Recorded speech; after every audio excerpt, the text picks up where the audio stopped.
শীত তো প্রায় শেষ হতেই চলল, আর কিছুদিন পর হয়তো আমরা কম্বল কাঁথা মুড়ি দিয়ে সেই ঘর অন্ধকার করে গল্প শোনার আনন্দ থেকে বঞ্চিত হব। তবে হ্যাঁ, তাতে কোনো চিন্তা নেই, কারণ আগামী দিনে আসতে চলেছে আবার সেই গ্রীষ্মের দাবদাহ আর দিনের শেষে ঝড় বৃষ্টির তাণ্ডব। সে সময় লোডশেডিং হয়ে গেলে যখন মনটা বড্ড কি করি করে, তখন কিন্তু আমি সুদর্শন আপনাকে সাথ দিতে আসব আরও একটি নতুন রোমাঞ্চকর গল্পের সাথে, যেমনটা আজও চলে এসেছি এবছরের শীতের সর্বশেষ ভয়ের গল্পটি নিয়ে। কথায় আছে, পাপ ছাড়ে না বাপকে, কৃতকর্মের ফল নাকি এই জন্মেই ভোগ করে যেতে হয়। ভালো কর্মে ভালো ফল, আর খারাপ কর্ম করলে তার শেষ পরিণতি যে কতটা ভয়াবহ হতে পারে, আশা করছি আমাদের আজকের গল্পের মাধ্যমে আপনাদের সামনে সেই ব্যাপারটাই তুলে ধরতে পারব।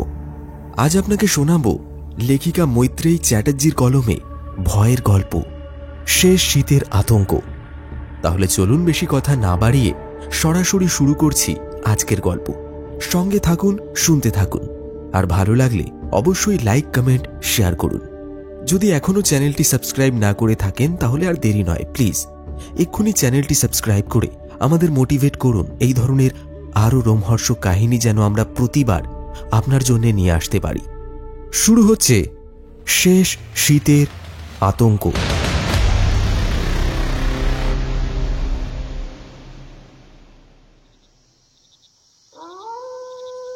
মাসটা ছিল মাঘ মাস। কথায় বলে, মাঘের শীত বাঘের গায়ে। সত্যি জম্পেশ শীত পড়েছে বটে।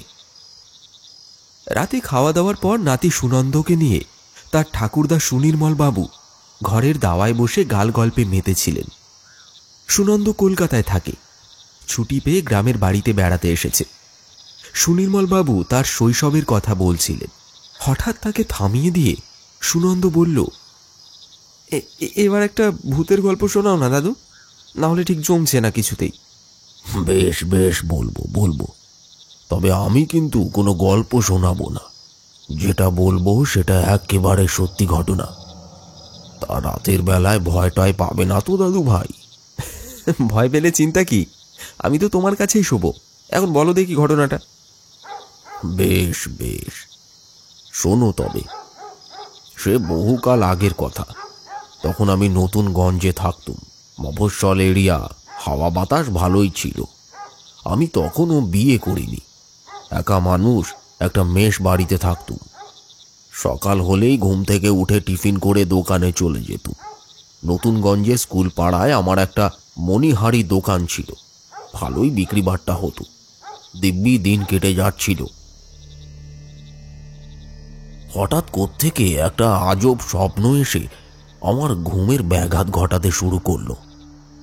প্রতিদিন ওই একই স্বপ্ন দেখে মাঝরাতে আমার ঘুম ভেঙে যেত। স্বপ্নে দেখতুম একটা পোড়ো বাড়ির ভিতর আমি একা ঘুরে বেড়াচ্ছি। বাড়ির উঠোনে কারা যেন হল্লা করছে। তাদের চেহারাগুলো কেমন ধোঁয়াটে মনে হতো।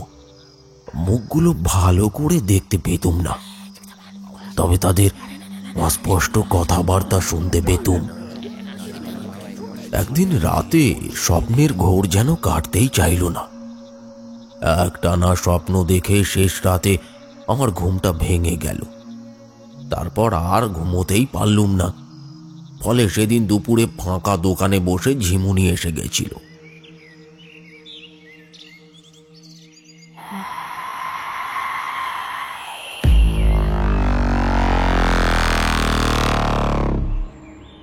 হঠাৎ আমার কানের পাশ দিয়ে একটা শোঁ শোঁ করে এক রাশ ঠান্ডা বাতাস বয়ে গেল।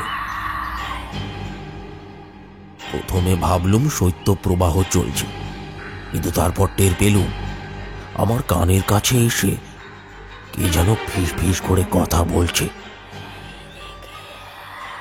আমি ভয়ে ভয়ে জিজ্ঞেস করলুম, কে কথা বলছেন? কোনো উত্তর এলো না। দোকানের জিনিসপত্রে ঠাসা আলমারির পিছনের দিকটা দিনের বেলাতেও আবছা অন্ধকারে ঢাকা থাকত। সেদিকে তাকাতেই আমার মনে হলো কে যেন ওখানে দাঁড়িয়ে আছে। এক লাফে উঠে সেদিকে গেল, অথচ অনেক খোঁজাখুঁজি করেও কারোর দেখা পেলুম না। একবার মনে হলো মাথাটা বুঝি খারাপ হয়ে গেছে স্বপ্ন দেখে দেখে, কিন্তু পরক্ষণেই ভাবলুম একই স্বপ্ন তো ইচ্ছে করে প্রতিদিন কেউ দেখতে পারে না, তাহলে আমার সঙ্গে এমন হচ্ছে কেন? আমি গভীর চিন্তায় ডুবে গেছিলুম। হঠাৎ খুট করে একটা শব্দ হতেই তাকিয়ে দেখলুম টেবিলের উপর রাখা পেপার ওয়েটের তলা থেকে একটা একটা কাগজ বেরিয়ে আছে। কাঁপা কাঁপা হাতে সেটা নিয়ে পড়ে দেখলুম আঁকা বাঁকা হরফে একটা ছড়া লেখা আছে। ছড়াটা আমার এখনো মনে আছে। গন্তব্য দূরে নয়, অন্ধকারে লাগে ভয়, স্বপনে দেখিবে তাকে, আয়নাগড়ের হোক জয়। আমার তখন ভিমড়ি খাবার জোগাড় হয়েছে। ভেবে পেলুম না কে লিখেছে সেই ছড়া, কে এসেছিল, ছড়াটার মানেই বা কি। টের পেলুম বুকে যেন জোরে জোরে হাতুড়ি পিটছে কেউ। চোখ বুজে এক মনে আমি ইষ্ট নাম জপতে লাগলুম।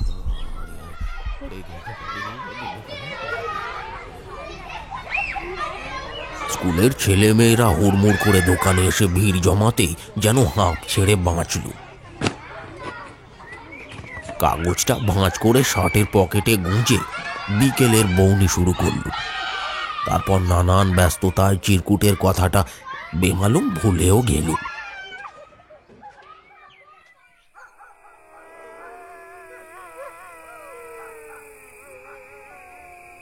কিন্তু মাঝরাতে আবার সেই একই স্বপ্ন দেখে আমার ঘুমটা গেল ভেঙে।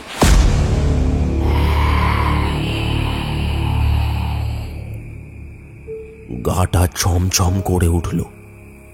মনে হলো বহু দূর থেকে কে যেন আমায় ডাকছে। সেদিন স্বপ্নে একটা স্টেশনের নামও দেখেছিল, অজয়গড় জংশন। দেখলুম এক কুয়াশাচ্ছন্ন রাতে অজয়গড়ের ধানকল পেরিয়ে একটা অন্ধকারে ঢাকা মেঠো পথ ধরে কোথায় যেন চলেছি আমি। সেই ফিসফিস শব্দ আর স্বপ্নগুলো বড্ড ভাবিয়ে তুলেছিল আমাকে।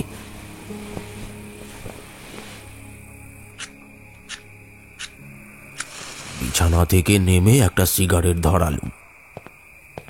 পায়চারি করতে করতে হঠাৎ দোকানে পাওয়া সেই চিরকুটের কথাটা মনে পড়ে গেল। জামাটা ঘরের দড়িতেই মেলা ছিল। তাড়াতাড়ি পকেট হাতড়ে কাগজটা বের করে নিল। ভাঁজ খুলতেই শেষ লাইনটা চোখে পড়ল, আয়নাগড়ের হোক জয়। এমনিতেই শীতের রাত, যথেষ্ট ঠান্ডা লাগছিল। তার উপর ওই লেখাটা দেখে আমার শিরদাঁড়া দিয়ে আরো কয়েক পরত হিমেল স্রোত বয়ে গেল। অনেক ভেবে দেখল আয়নাগড় অজয়গড়ের অন্তর্গত একটা অখ্যাত গ্রাম, যেখানে নাকি কেবল আত্মারা বাস করে। তাহলে কে আমাকে আয়নাগড়ে যেতে বলছে, আর কেনই বা যেতে বলছে? সেখানে তো আমার চেনা পরিচিত কেউ নেই। তাহলে হঠাৎ কেন সেই গ্রামকে নিয়ে প্রতিদিন অদ্ভুতুড়ে স্বপ্ন দেখে চলেছি? ভেবে কোনো কুলকিনারা করতে পারিনি। তারপর থেকেই দিন দুপুরেও স্বপ্ন দেখা শুরু হলো। সারাক্ষণ চোখের সামনে একটা বাড়ি আর 3টে লোকের ছায়া দেখতে পেতুম। তাদের অস্পষ্ট সংলাপ শুনতে পেতুম যখন তখন। শেষে বাধ্য হয়ে একদিন কাঁধে ঝোলা নিয়ে অজয়গড়ের উদ্দেশ্যে বেরিয়ে পড়লুম।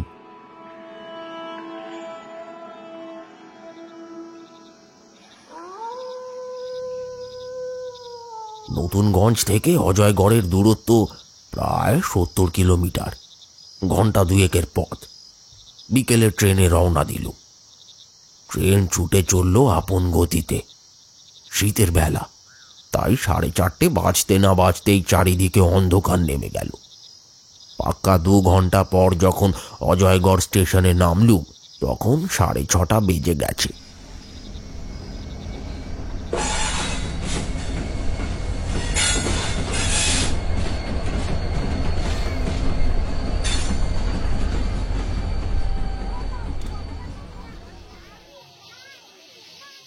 বিস্তীর্ণ চরাচর অন্ধকারে ঢাকা।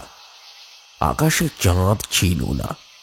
খোয়া বিছানো খোলা প্ল্যাটফর্মে পা দিতেই চোখে মুখে যেন বরফের কচি এসে লাগলো, কিন্তু আয়নাঘরটা কোন দিকে তা ভেবে পেলুম না।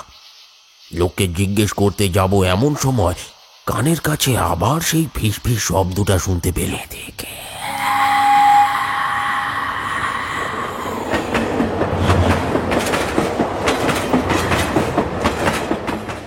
সেই মুহূর্তে একটা মেল ট্রেন ঝড়ের গতিতে ছুটে গেল। ফলে কি যে বলল কিছুই বোধগম্য হলো না। হঠাৎ উল্টো দিকে একটা ধান কল চোখে পড়ল। আমি সেদিকেই ছুটে গেলুম।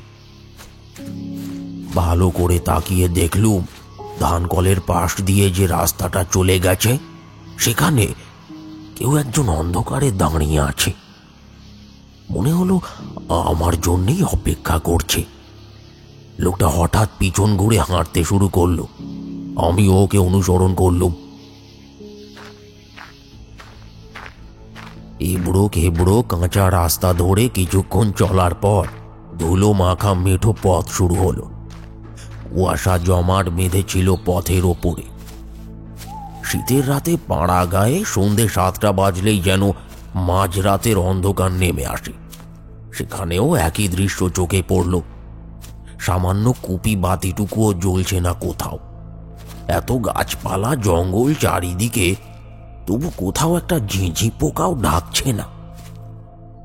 প্রায় আধ মাইলটা হাঁটার পর একটা চালার সামনে কয়েকজনকে খড় পুড়িয়ে হাত পা সেঁকতে দেখলুম, কিন্তু তারা কেউ আমার দিকে ফিরেও তাকালো না। আমার আগের লোকটি কিন্তু একভাবে হেঁটে যাচ্ছিল। জিজ্ঞেস করলুম, ও মশাই, আরে ও মশাই, শুনছেন? আর কতটা পথ যেতে হবে? কিন্তু বার দুয়েক প্রশ্ন করেও আমি ব্যর্থ হলুম। সে কোনো উত্তর দিল না। হন হন করে হেঁটে চলল শুধু। আমার বেশ ক্লান্ত লাগছিল। মাঝে মাঝে দুই একটা ধান বোঝাই ভ্যান রিক্সা ছুটে যাচ্ছিল পাশ কাটিয়ে। দেখে মনে হচ্ছিল তারা যেন এই গ্রামটাকে পার করে যেতে পারলে বেঁচে যায়। কুয়াশা মাখা গাছের পাতা থেকে টুপটাপ জল ঝরে পড়ার শব্দ শুনতে শুনতে আমি এগিয়ে চললুম। সঙ্গে টর্চ লাইট থাকলেও অন্ধকারে হাঁটতে বেশ ভালোই লাগছিল। ক্লান্তি কাটাতে একটা গান ধরব কিনা ভাবছি এমন সময় উল্টো দিক থেকে একটা সাইকেলকে আসতে দেখলুম। চালকের আপাদমস্তক কালো চাদরে ঢাকা ছিল। সে এমনভাবে সাইকেল চালিয়ে আসছিল দেখে মনে হচ্ছিল তখনই আমার সামনে লোকটাকে ধাক্কা মেরে দেবে। কিন্তু আমি তাকে সাবধান করতে যাবার আগেই একটা হাড় হিম করা ঘটনা দেখে আমি একেবারে স্তব্ধ হয়ে গেলাম। এই দৃশ্য যে চোখে না দেখবে সে বোধহয় বিশ্বাস করবে না। দেখলুম সেই সাইকেল চালক সামনের লোকটির শরীর ভেদ করে দিব্যি সাইকেল চালিয়ে চলে গেল। অথচ লোকটার কোনো ব্যথা বেদনা বা বিকার হলো না। সে দিব্যি বহাল তবিয়তে এগিয়ে চলল। সেই অবিশ্বাস্য দৃশ্য দেখে ওই হাড় কাঁপানো শীতেও আমার সর্বাঙ্গ ঘেমে ভিজে গেল। পিছন ফিরে সাইকেলটাকেও আর দেখতে পেলুম না। কুয়াশায় মিলিয়ে গেছিল, কিন্তু কোনো মানুষের শরীর পুড়ে কিভাবে একটা গোটা সাইকেল চলে যেতে পারে তার ইহজাগতিক কোনো ব্যাখ্যা আমার মাথায় এলো না। শুধু কানের কাছে একটা কথাই বাজতে লাগলো, আয়না গড়ে আত্মারা বাস করে।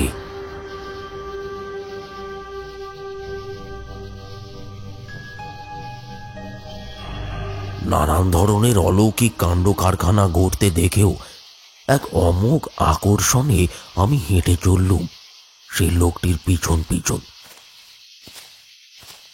আরো মিনিট 10 হাঁটার পর একটা দোতলা পাকা বাড়ির সামনে গিয়ে হাজির হলুম। অন্ধকারে চোখ ততক্ষণে সয়ে এসেছিল। তাতেই টের পেলুম ওটা একটা পোড়ো বাড়ি। মনে পড়ে গেল সেই স্বপ্নে দেখা পরিত্যক্ত বাড়িটার কথা। ওটার সামনেই আমি দাঁড়িয়ে আছি এখন। এদিকে সেই লোকটা আমাকে সেইখানে পৌঁছে দিয়ে ভোজবাজির মতন কোথায় যেন উবে গেল। বলা ভালো, চোখের সামনেই হাওয়ায় একেবারে মিলিয়ে গেল। আমি বরাবরই সাহসী প্রকৃতির, তুই তো জানিস। তবুও ওই পরিবেশে আমার আমার স্বাভাবিকভাবেই গায়ে কাঁটা দিয়ে উঠল। যাই হোক, ঈশ্বরের নাম নিয়ে পা টিপে টিপে বাড়িটায় প্রবেশ করলুম। পরিত্যক্ত হলেও এককালে এখানে মানুষ বসবাস করত। শ্যাওলা ধরা উঠোন, চারপাশে কাঁটা ঝোপ, আধ ভাঙা কাঠের দরজা, মরচে ধরা শিকল, কড়া, ফাঁক ফোকর দিয়ে বেরিয়ে আসা গাছপালা, ভাঙা খড়খড়ি, ঘরে ঘরে ধুলো বালি, স্যাঁতস্যাঁতে মেঝে একেবারে, নোনা ধরা দেওয়াল, চতুর্দিকে মাকড়সার জাল, ঝুলি আর কালির আস্তরণ পড়ে আছে। আমি সব চেয়ে চেয়ে দেখলুম, কিন্তু এসবের বৈপরীত্যের মধ্যেও দোতলার একটা ঘরে একখানা বেলেয়ারি কাঁচের বিশাল আয়নাকে ঝকঝক করতে দেখলুম। দেখে মনে হলো নিয়মিত আয়নাটার পরিচর্যা করা হয়। আয়নাটা যে এ বাড়ির প্রাচীন ইতিহাসের সাক্ষী তা বলাই বাহুল্য। ঘুরে ঘুরে দেখতে বেশ লাগছিল। ওই আয়নাটার দিকে তাকিয়ে থেকে খিদে তেষ্টাটাও যেন একেবারে উবে গেছিল কিছুক্ষণের জন্য। গ্রামের নাম কেন আয়নাঘর তা আমার জানা ছিল না, তবে ওই বাড়ির গায়ে তখনও আয়না বাড়ি নামটা খোদাই করা ছিল। পথের ক্লান্তি ভর করেছিল শরীরে। টর্চ নিভিয়ে মোমবাতি ধরালুম। ঘরে একটা পালঙ্ক ছিল বটে, কিন্তু তার চাদরে ময়লা পড়ে একেবারে তেল চিটে ধরে গেছিল। আমি একটা মোটা চাদর কম্বলের সাথে বেঁধে নিয়ে এসেছিলাম। তেল চিটে চাদরটা উঠিয়ে তোষকের ওপর সেটাকে বিছিয়ে দিলুম। ঘরের কোণে একটা পুরনো মাদুর ছিল, সেটাকে ঝেড়ে ঝুড়ে মাটিতে পেতে একটু বিশ্রাম নিতে বসলুম। সাথে পানীয় জল ছিল, ঝোলা থেকে খাবার বের করে তাড়াতাড়ি খেয়ে নিলুম। তারপর বাতি নিভিয়ে কম্বল মুড়ি দিয়ে শুয়ে পড়লুম। দিব্যি ঘুম এসে গেছিল। হঠাৎ খুটুর খাটুর আওয়াজে ঘুমটা ভেঙে গেল।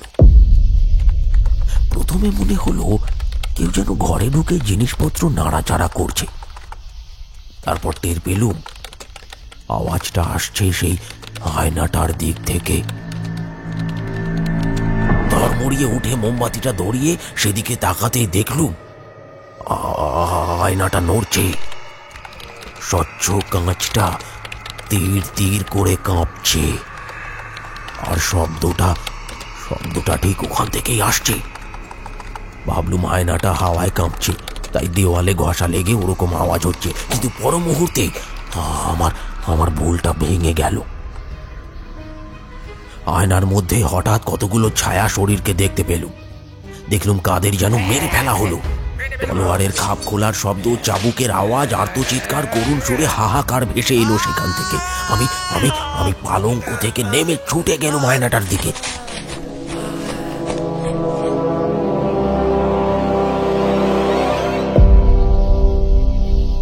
কিন্তু কাঁচে হাত দিতেই সব কিছু থেমে গেল। আর কোনো দৃশ্যই আমার চোখে পড়ল না। চিৎকার চেঁচামেচিও শুনতে পেলুম না। আর সব আগের মতোই চুপচাপ আর স্বাভাবিক হয়ে গেল। ওই অতিলৌকিক দৃশ্য দেখে আমি আর ঘুমোতে পারলুম না।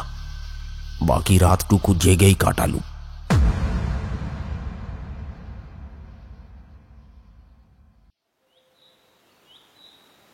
ভোরের দিকে একটু চোখ লেগে এসেছিল।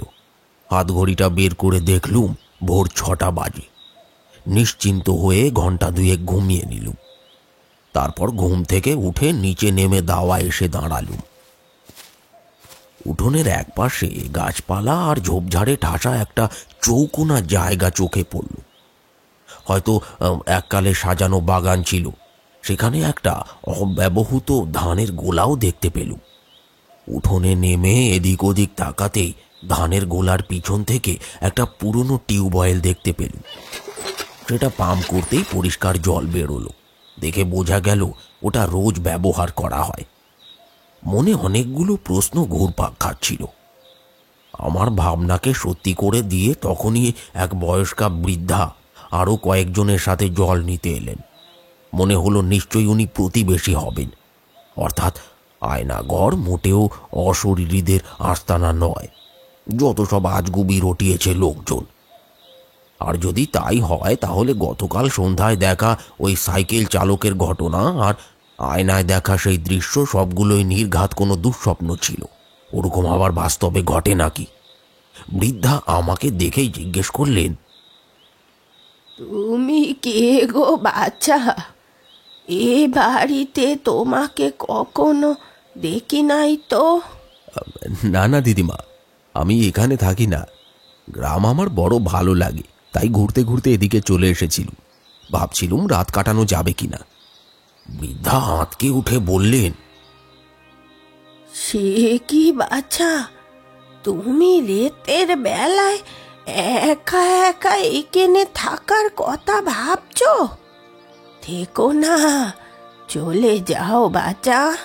সন্ধে হলে কেউ আর এদিক পানে মারায় না। আশেপাশে কোনো বাড়ি ঘরও তো নাই, সব যে ডাকাতের হাতে উজাড় হয়ে গেছে। এ এখন ভুতুড়ে গা, শুধু এই বাড়িটাই কোনো মতে টিকে আছে। মোরা পাশের গায়েই থাকি। এখানে টিপকল আছে বলে সকাল বিকেল মিঠে জল নিতে আসি।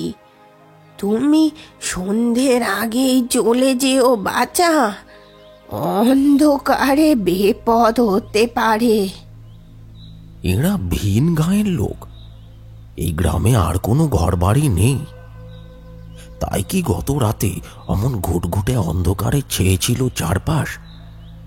কিন্তু গ্রামে ঢোকার মুখে কয়েকজনকে যে আগুন পোহাতে দেখলুম, ওরা তাহলে কারা? সবকিছু মাথার মধ্যে একেবারে তালগোল পাকিয়ে গেল। তাই আর কথা না বাড়িয়ে বললুম, হ্যাঁ দিদিমা, আমি একটু পরেই এখান থেকে বেরিয়ে পড়ব, আপনি চিন্তা করবেন না। বৃদ্ধা নিশ্চিন্ত হয়ে চলে গেলেন। ব্যাপারখানা সুবিধে ঠেকল না মোটেও। ঝোঁকের মাথায় কিছু না ভেবে এখানে চলে আসা আমার একেবারেই উচিত হয়নি। কথাটা মনে হতেই ঝোলা আর কম্বল নিয়ে আমি বেরিয়ে পড়লুম।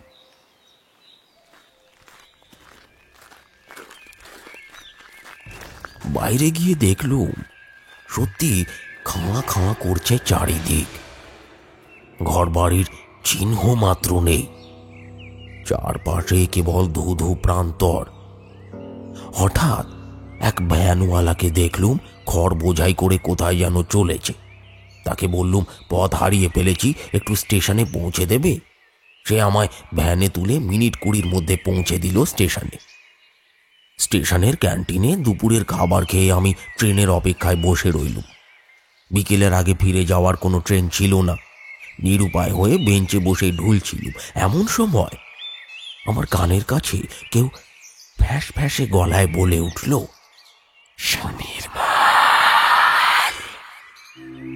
আমি তোমার প্রতীক্ষাতেই ছিলাম এতদিন। তুমি আয়না বাড়িতে ফিরে যাও, সেখানে তোমার যে অনেক কাজ, সেই কাজ সম্পূর্ণ করো, তবেই আমি মুক্তি পাব। আমার বুকটা ধড়ফড় করে উঠল। দিন দুপুরেও যা দেখলুম তাতে আমার আত্মারাম খাঁচা ছাড়া হতে বেশি সময় লাগলো না। প্ল্যাটফর্ম যেখানে শেষ তার অনতি দূরে বট অসত্যে ঠাসা একটা ছায়া পথ ছিল। ভয়ার্ত চোখে দেখলুম সেখানে এক ভয়ঙ্কর ছায়া মূর্তি দাঁড়িয়ে আছে, যার বুক থেকে পেট অবধি অজস্র কাটাকুটি চিহ্নে ভরা। কেউ যেন ধারালো কিছু দিয়ে বারবার কোপ মেরে চিড়ে দিয়েছে তাকে। তাজা রক্ত বেরিয়ে এসে শুকিয়ে আছে ওখানে। চোখ, নাক, কোনো কিছুর অস্তিত্ব নেই। মুখটা মুখটা একেবারে ক্ষতবিক্ষত হয়ে গেছে। সেই বীভৎস ছায়ামূর্তি আমাকে হাত ছানি দিয়ে ডাকছে। বুকটা ছ্যাঁত করে উঠল। ভালোভাবেই টের পেলুম ওই ছায়ামূর্তি আসলে গত রাতের সেই লোকটা। কিন্তু কোন কাজ সম্পূর্ণ করার কথা বলছে সে? আমার নামই বা জানলো কি করে? সে কেন আমার কাছে মুক্তি চাইছে? কোনো উত্তর খুঁজে পেলুম না। শুধু মনে হলো সে কিছু একটা দেখাতে চাইছে আমাকে, তাই তার পিছু পিছু হেঁটে গেলুম।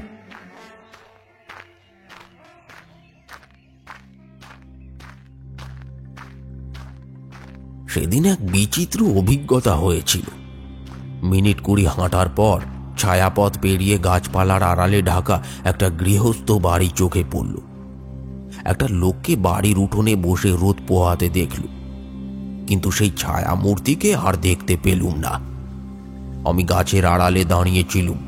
লোকটার আশেপাশে কয়েকজন চাষাভুষো লোক ধানের বস্তা নিয়ে দাঁড়িয়েছিল। তাদের কথাবার্তা শুনে বুঝতে পারলুম লোকটা ধান কলের মালিক।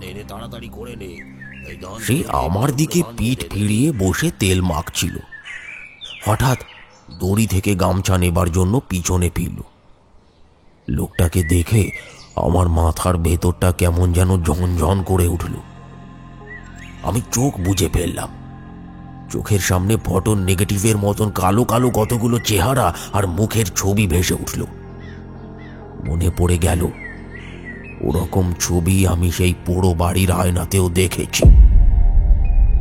ধান কলের সেই মালিকটাকে দেখে বোঝা যাচ্ছিল লোকটা মহা ধুরন্ধর এবং শয়তান প্রকৃতির। আমাকে দেখতে পায়নি তাই রক্ষে, কিন্তু সেই ছায়ামূর্তি হঠাৎ কেন আমাকে ওই লোকটার বাড়ি দেখাতে নিয়ে এলো তার কোনো কারণ খুঁজে পেলুম না। যাই হোক, ওখান থেকে বেরিয়ে আবার ধান কলের পাশের রাস্তা ধরে হাঁটতে শুরু করলুম। যখন আয়না বাড়ি পৌঁছলুম তখন সূর্যাস্ত হয়ে গেছে। উঠোনে জল, কাদা আর পায়ের ছাপ দেখে বুঝলুম ওরা বিকেলের জল তুলে চলে গেছে। সন্ধে নেমে গেল ঝুপ করে। আবার একটা শীতের লম্বা রাত কাটাতে হবে ভেবে বেশ বিরক্ত লাগছিল, কিন্তু অজানাকে জানার কৌতূহল আর কর্তব্যের তাগিদে বাধ্য হলুম থেকে যেতে। স্টেশন থেকে কিছু খাবার দাবার কিনে নিয়েছিলুম। দোতলার ঘরে সেগুলোকে রেখে মোম জ্বালিয়ে একটা বই খুলে বসলুম। হঠাৎ কিছুক্ষণ পর আবার সেই খুটখাট শব্দ পেলুম। সঙ্গে সঙ্গে আয়নার দিকে চোখ চলে গেল। দেখলুম সেটা আবার কাঁপতে শুরু করেছে। ভয়ানক সব শব্দ ভেসে এলো সেখান থেকে। আমি আয়নার কাছে ছুটে গেলুম। আবার সেই একই দৃশ্য আরো ভয়ানক রূপে দেখা দিল। স্পষ্ট দেখলুম কালো মুখোশ পরা একটা লোক উঠোনের মাঝখানে দাঁড়িয়ে একটা ছেলেকে চাবুক মারছে আর বলছে, এখনো সময় আছে সুশোভন, শিগগিরই বল ওই গুপ্ত ঘরের নকশাটা তুই কোথায় রেখেছিস। না বললে তোকে মেরে ফেলতে এক মুহূর্ত সময় লাগবে না আমার। সুশোভন নামটা কানে যেতেই আমার মাথার ভিতরটা দপ দপ করে উঠল। কি বলি মনে হতে লাগলো ওই নামটা আমি আগেও কোথাও শুনেছি। ওদিকে চাবুকের আঘাতে সুশোভন নামক ছেলেটির শরীর থেকে তখন রক্ত চুইয়ে পড়ছে।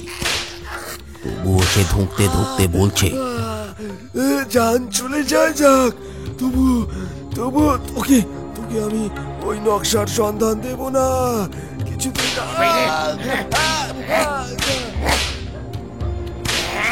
মুখোশ পরা লোকটা আরো জোরে জোরে চাবুক মারতে থাকে। এমন সময় অন্য একটি ছেলে ছুটতে ছুটতে এসে লোকটার পা ধরে সুশোভনকে ছেড়ে দেওয়ার জন্য আকুতি জানাতে থাকে। ছেলেটার কপালের বাঁদিকে একটা জরুল ছিল। সেটা দেখে আমার কেমন যেন অস্বস্তি হতে লাগলো। ওরা কে তা আমার জানা ছিল না, কিন্তু আবছা আবছা কয়েকটা দৃশ্য সেই মুহূর্তে আমার চোখের সামনে ভেসে উঠল। একটা ঘোরের মধ্যে আমি দেখলুম সুশোভন এবং সেই ছেলেটি পরস্পরের সাথে কোলাকুলি করছে, হাসছে, কথা বলছে, একসাথে ঘোর সাওয়ার করছে। ছেলেটির হাঁটার ভঙ্গি, কথাবার্তা আর বাঁদিকের কপালের সেই জন্মদাগটা কার সাথে যেন মিলে যাচ্ছে। চোখ বুজে যখন এসব কথা ভাবছি, সেই মুহূর্তে একটা আর্তনাদ শুনে আমার চমক ভেঙে গেল।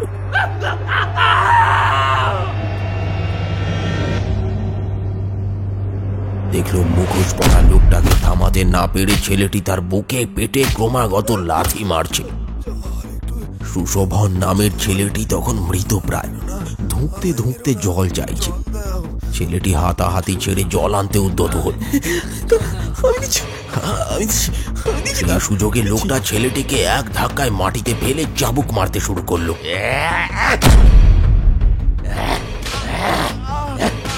সুশোভনের ওঠার ক্ষমতা ছিল না।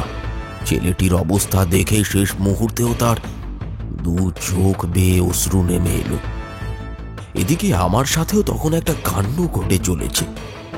ছেলেটির শরীরে কেটে বসা প্রতিটা চাবুকের আঘাত আমি আমার নিজের শরীরে অনুভব করছি। ছেলেটি তখন অর্ধমৃত। এমন সময় একটা কর্মচারী গোছের লোক কোথা থেকে এসে মুখোশধারীর হাতে তলোয়ার ধরিয়ে দিল। সঙ্গে সঙ্গে প্রবল অট্টহাসিতে ফেটে পড়ল সে।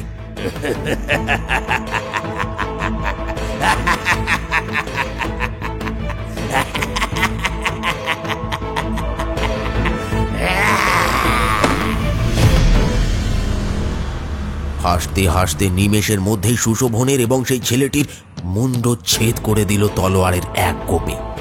সাথে সাথে আমিও আমার গলার কাছে ধাতব একটা স্পর্শ অনুভব করলাম। অসহ্য যন্ত্রণায় কুঁকড়ে গেলুম আমিও। এরপর সেই মুখোশধারী মুখোশটা এক টানে খুলে মৃতদেহগুলোকে পা দিয়ে মারিয়ে যেতে যেতে বলে গেল,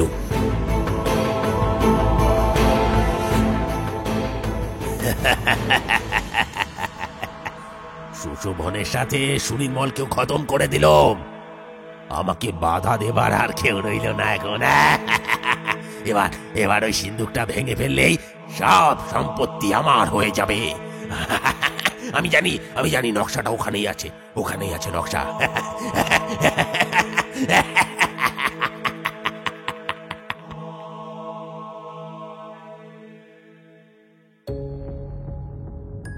তার হাসি যেন থামতেই চায় না। এদিকে লোকটার মুখে নিজের নাম শুনে যত না আশ্চর্য হয়েছিল, তার থেকেও বেশি চমকে উঠেছিলুম লোকটার মুখটা দেখে। এ তো সেই ধানকলের মালিকটা, যাকে দুপুরেই দেখে এলুম। এমন সময় হঠাৎ সেই আশ্চর্য আয়নায় নিজেকে দেখে আমার বাক শক্তি হারিয়ে গেল। দেখলুম আমার সর্বাঙ্গে চাবুকের দাগ স্পষ্ট ফুটে উঠেছে। এমনকি গলার কাছেও দগদগে চেরা দাগ চোখে পড়ছে। আর আমার মাথায় গিজগিজ করছে 25 বছর আগের পুরনো স্মৃতি। ধীরে ধীরে সবকিছু মনে পড়ে গেল। আর ঠিক সেই মুহূর্তে সিঁড়িতে ধূপধাপ পায়ের আওয়াজ কানে এলো। ভাবলুম নিশ্চয়ই কোনো দুষ্কৃতি হবে, বেরোতে গেলেই মারা পড়ব। ইতিমধ্যে মোমবাতিটাও নিভে গেছিল, তাই অন্ধকারে ঘাপটি মেরে রইল। আগন্তুকরা উঠে এসে প্রথমে এ ঘরেই প্রবেশ করল। অন্ধকারে কিছুই দেখা না গেলেও তাদের গলার আওয়াজ শুনতে পেলুম। ওই দেখো ওস্তাদ, পালঙ্কে বিছানা পাতা রয়েছে, মালপত্র এখান থেকে সরিয়ে ফেলতে হবে। ওদের সঙ্গেই আসা আরেকজন টর্চ জ্বালিয়ে বলল, তাই তো দেখছি রে মদনা, খুঁজে দেখ বজ্জাতটাকে, কোথাও ঘাপটি মেরে আছে নাকি। দেখলেই সঙ্গে সঙ্গে ছোড়া মেরে খতম করে দে। টর্চের আলো আমার গায়ে এসে পড়ল। বুঝলুম আমার আর নিস্তার নেই। তবুও শেষ পর্যন্ত লড়ে যাওয়ার সিদ্ধান্ত নিলুম। টর্চের আলোয় দুপুরে দেখা সেই ধানকলের মালিকটাকেই দেখতে পেলুম। ওকে দেখে আমার মাথায় আগুন জ্বলে উঠল। আমি লোকটা টুঁটি টিপে ধরতে গেলুম, সঙ্গে সঙ্গে সাগরেদ মদন আমায় পিচ মোড়া করে বেঁধে ফেলল। আমি চিৎকার করে বললুম, শয়তান অবিনাশ, আমাকে এখনো চিনতে পারিসনি তাই না? গত জন্মে শোধ নিতেই আমি আবার জন্ম নিয়েছি। আমি সুনির্মল। এই জন্মে আমি অন্য রকম দেখতে হলেও আমার গত জন্মের কথা সব মনে পড়ে গেছে। আজ তোকে মেরে তবেই আমি এখান থেকে যাব। অবিনাশ প্রথমে চমকে উঠল আমার কথা শুনে, তারপর পকেট থেকে একটা ছোরা বের করে আমার গলায় ঠেকিয়ে বলল, তুই সুনির্মল? মিথ্যে গল্প বাঁধার আর জায়গা পেলি না। তাছাড়া সুনির্মল হলেই বা কি হবে? এই জন্মে তো আবার আমার হাতেই মরতে হবে। হাসতে হাসতে অবিনাশ আমায় ছোড়া মারতে এগিয়ে এলো। সঙ্গে সঙ্গে প্রবল হুঙ্কার দিয়ে ঘরের ভিতর সেই ভীষণ দর্শন ছায়ামূর্তির উদ্ভব হলো। তার অতি প্রাকৃত গর্জন শুনে শয়তান অবিনাশ আমাকে ছেড়ে মূর্খের মতন ছায়ামূর্তিকে আঘাত করতে গেল। আমি সশব্দে হেসে উঠলাম। ওদিকে সেকেন্ডের ভগ্নাংশে সেই ছায়ামূর্তি অবিনাশ আর মদনের ঘাড় ধরে শূন্যে ছুঁড়ে দিল। মাটিতে মুখ থুবড়ে পড়ে তাদের নাক মুখ ফেটে গেল সঙ্গে সঙ্গে। সেই অবস্থায় কোনো মতে উঠে ওরা ছুটে পালাতে গেল। ছায়ামূর্তি আগেই আমার হাতের বাঁধন খুলে দিয়েছিল। আমি ওদের লক্ষ্য করে ছুটে গেলাম। ওরা সিঁড়ি দিয়ে নামতে গিয়েও কি যেন দেখে থমকে গেল। দেখলুম সেই ছায়ামূর্তি দাঁড়িয়ে আছে সিঁড়ির নিচে। সে এক নিদারুণ ভয়ঙ্কর দৃশ্য। ছায়ামূর্তি অবিনাশদের তাড়া করে কখনো উপরে নিয়ে যাচ্ছে, কখনো আবার নিচে এসে ক্রুদ্ধ গর্জন করছে। আমি অবিনাশকে পিছন থেকে জাপটে ধরলুম। ছায়ামূর্তি ততক্ষণে নিজের আসল রূপটা দেখিয়ে দিয়েছে অবিনাশকে। 25 বছর আগের সেই সুশোভনকে দেখে আতঙ্কে চিৎকার করতেও ভুলে গেল অবিনাশ। তার পা দুটোকে মাটির মধ্যে গেঁথে দিয়েছিল সুশোভনের অতৃপ্ত আত্মা। সুশোভনকে দেখে আমি মানসিক যন্ত্রণায় মোহমান হয়ে পড়েছিলুম। হঠাৎ অবিনাশের গগনভেদী চিৎকার শুনে এক নরকীয় দৃশ্য দেখতে পেলুম। অবিনাশের পায়ের তলা থেকে মাটি সরে দু ফাঁক হয়ে গেল। সেখানে ডাঁই করা নরকঙ্কাল আর লাশের স্তূপের ভিতর থেকে উঠে এলো শত শত অপার্থিব হাত। তারা তাদের তীক্ষ্ণ নখের আঁচড়ে অবিনাশের বুক চিড়ে ফালা ফালা করে দিল। এরা সকলে সেই হতভাগ্য গ্রামবাসী, যাদের ওপর বিভিন্ন সময় হামলা চালিয়ে হত্যা করেছিল ওই শয়তান অবিনাশ। তারপর তাদের দেহগুলোকে পুঁতে দিয়েছিল এই পরিত্যক্ত আয়না বাড়ির মাটির নিচে। অপরাধ বেশি দিন চাপা থাকে না। 25 বছর পর কালের নিয়মে সুশোভনের আত্মা জেগে উঠেছিল। সে তার অলৌকিক ক্ষমতার দ্বারা জানতে পেরেছিল আমার পুনর্জন্ম হয়েছে। অজয়গড়ের ওই গ্রামেই একসময় আমি আর সুশোভন পাশাপাশি থাকতাম। এক কুয়াশাচ্ছন্ন শীতের রাতে ভিনগাঁয়ে যাত্রাপালা চলছিল। আমাদের দুই পরিবারের লোকজন এবং গ্রামবাসীদের অনেকেই সেই যাত্রা দেখতে গেছিল। যেহেতু ওই দিন আমার 25 বছরের জন্মদিন ছিল, সুশোভনের মা রমলা কাকি আমার জন্য পায়েস এবং নানান রকম সুস্বাদু খাবার তৈরি করে রেখে গেছিলেন। ঠিক ছিল রাতের খাবার সুশোভনদের বাড়িতে বসে একসাথে খাবো। অবিনাশ সুশোভনের এক দুঃসম্পর্কের দাদা। সুশোভনদের বাড়িতে ওর যাতায়াত ছিল। কিভাবে যেন সে জানতে পেরেছিল সুশোভনের বাবা তাঁর উত্তরাধিকার সূত্রে যে বিপুল ধনসম্পদ পেয়েছে তা আয়না বাড়ির কোনো গুপ্ত কক্ষে রাখা আছে, এবং সুশোভনের বাবা গত হওয়ার আগে তার নকশা সুশোভনকে দিয়ে গেছে। অবিনাশ বরাবরই অসৎ এবং লোভী প্রকৃতির মানুষ। সে মনে মনে সুশোভনকে হত্যা করার পরিকল্পনা করে এবং সুযোগের অপেক্ষায় থাকে। যাত্রাপালার দিন গোপনে খবর নিয়ে সে জানতে পারে সুশোভন বাড়িতে একাই আছে। সেই সুযোগটাকেই কাজে লাগায় সে। সুশোভনের বাড়িতে ঢুকে ওর উপর আক্রমণ চালায়। আমি তখনও বাড়িতে যাওয়ার জন্য তৈরি হচ্ছিলাম। হঠাৎ সুশোভনের চিৎকার শুনে আমি তখনই ওর বাড়ির দিকে ছুটে গেলাম। বাধা দেবার চেষ্টাও করেছিলাম, কিন্তু অবিনাশের শক্তির সাথে পেরে উঠলাম না। আমাদের দুজনকে হত্যা করে ও পালিয়ে গেল। এই ঘটনার কোনো সাক্ষী ছিল না। এরপর ধীরে ধীরে ও আমাদের পরিবারের সকলকে হত্যা করল। কেউ যাতে কিচ্ছু টের না পায়, তাই গ্রামে যে কয়টি পরিবার বাস করত লোক লাগিয়ে তাদের ওপর লুটপাট মারধর এসব শুরু করল। সবাই ভেবেছিল এ কোনো ডাকাত দলের কাজ, অধিকাংশ লোকজন ভয় পেয়ে গ্রাম ছেড়ে পালিয়ে গেল। যারা রয়ে গেল তাদের অকালে প্রাণ দিতে হলো। ওইদিকে সুশোভনকে হত্যা করে খানা তল্লাশি চালিয়েও যখন সেই নকশাটা খুঁজে পেল না, তখন চোরা কারবার চালানোর জন্য এই বাড়িটাকেই বেছে নিল অবিনাশ। আশেপাশের পরিত্যক্ত বাড়িঘর ধসিয়ে দিয়ে চারদিকে রটিয়ে দিল এটা একটা ভুতুড়ে গ্রাম। এখানে অশরীরীরা বাস করে, ফলে লোকচক্ষুর অন্তরালে তার চোরা কারবার ফুলে ফেঁপে উঠতে লাগল। বেলোয়ারি কাঁচের ওই আশ্চর্য আয়নাটা সুশোভনের মায়ের স্মৃতিচিহ্ন। আয়নাটি তার বড়ই প্রিয় ছিল। যাত্রাপালা শেষে বাড়ি ফিরে একমাত্র সন্তানের মৃতদেহ দেখে উনি সেই রাতে ওই আয়নার সামনে দাঁড়িয়েই বিষ পান করেছিলেন। তার মৃত্যুর পর ধীরে ধীরে এই বাড়িটা পুরো বাড়িতে পরিণত হলো। যাই হোক, অশরীরীদের আক্রমণে মৃতপ্রায় অবিনাশের দেহে তখনও একটু প্রাণ অবশিষ্ট ছিল। আত্মরক্ষার তাগিদে চিৎকার করছিল, কিন্তু তার সেই আকুতি শোনার মতন কেউ ছিল না আশেপাশে। সুশোভন এক ঝটকায় তার মুন্ডুটাকে ঘুরিয়ে ধর থেকে উপড়ে নিল। কাটা মুন্ডুটা গড়িয়ে গেল উঠোনের এক পাশে। অশরীরীদের অপার্থিব উল্লাসে কেঁপে উঠল আয়না বাড়ির গোটা চত্বর। ঘটনার আকস্মিকতায় আমি অন্যমনস্ক হয়ে পড়েছিল। হঠাৎ একটা ঘরে শব্দ শুনে আমি আবার বাস্তবে ফিরে এলুম। দোতলার সেই আয়না ঘর থেকে আওয়াজটা ভেসে আসছিল। সুশোভনের অপার্থিব কণ্ঠস্বর শুনতে পেলুম। সুনির্মল, তোমার কাজ সম্পূর্ণ করো। আমি দ্রুত সিঁড়ি বেয়ে উপরে উঠে গেলুম। তারপর আয়না ঘরে গিয়ে একটা আশ্চর্য দৃশ্য দেখে আমি হতবুদ্ধির মতন তাকিয়ে রইলুম।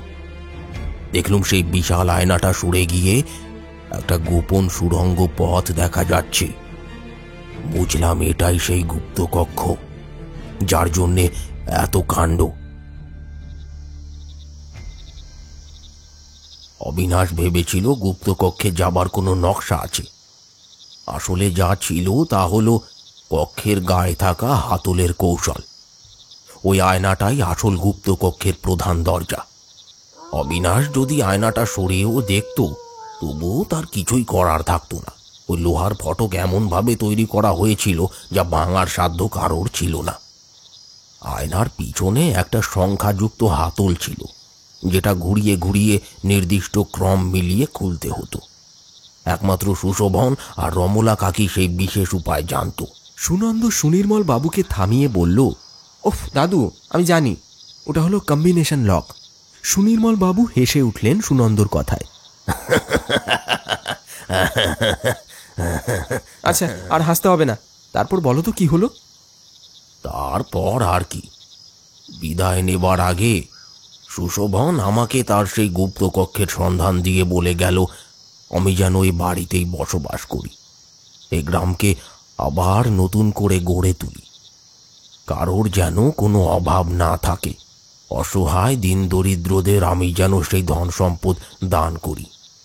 আমি তার কথা রেখেছি। এখন যে বাড়িতে তুমি আর আমি বসে আছি, এটাই আসলে সেই আয়না বাড়ি। আমি আমার নতুন গঞ্জের পাট চুকিয়ে এখানে এসে স্থায়ীভাবে বসবাস শুরু করি। ধীরে ধীরে গ্রামে আবার নতুন করে বসতি গড়ে ওঠে। আমিও বিয়ে থা করে ধীরে ধীরে সংসারী হয়ে উঠি, আয়না বাড়িকে নতুন করে সাজিয়ে তুলি। সুনন্দ চোখ বড় বড় করে বলল, দাদু, সেই ম্যাজিক আয়নাটা এখন কোথায় আছে? আর সেই গুপ্ত ঘরটা? সব আছে দাদু ভাই, বড় হও, সব তোমায় বলে যাব। আশীর্বাদ করি তুমি যেন মানুষের মতন মানুষ হও।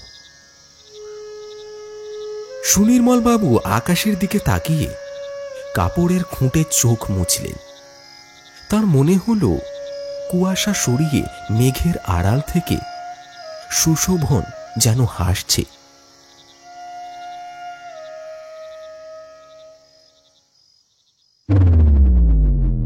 শুনলেন শেষ শীতের আতঙ্ক। গল্পটি কেমন লাগলো অবশ্যই কমেন্ট সেকশনে কমেন্ট করে জানাতে ভুলবে না। আর হ্যাঁ, ভালো লাগলে কিন্তু লাইক দিতে ভুলবেন না। আপনার একটি লাইক আমাদেরকে অনেকটা মোটিভেট করে এই ধরনের গল্পগুলো বারবার শোনানোর জন্য। তাহলে চলুন, আবার দেখা হচ্ছে অন্য কোনো গল্পের সাথে আগামী এপিসোডে। ততক্ষণের জন্য সঙ্গে থাকুন।